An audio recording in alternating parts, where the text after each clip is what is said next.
Iran যুদ্ধ নিয়ে মার্কিন প্রতিনিধি পরিষদে হোঁচট খেলেন যুক্তরাষ্ট্রের প্রেসিডেন্ট ডোনাল্ড ট্রাম্প। বুধবার ওয়ার পাওয়ারস রেজলিউশন পাশ করেছে মার্কিন হাউস অব রিপ্রেজেন্টেটিভস।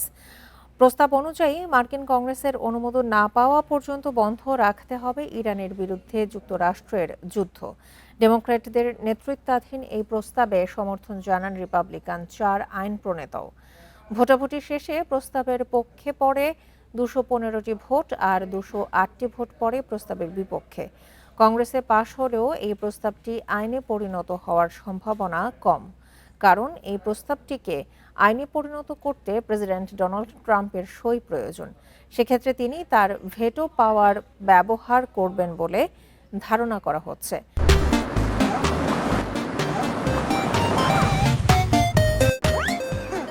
শনিবার 100তম দিনে পৌঁছবে ইরান যুক্তরাষ্ট্র যুদ্ধ। মে মাস পর্যন্ত পেন্টাগনের হিসাব অনুযায়ী এই সময়ে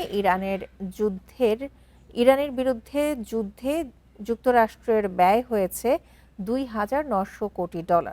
তবে এই ব্যয়ের পরিমাণ $1 লাখ কোটি এরও বেশি হতে পারে বলে ধারণা করছেন বিশেষজ্ঞরা।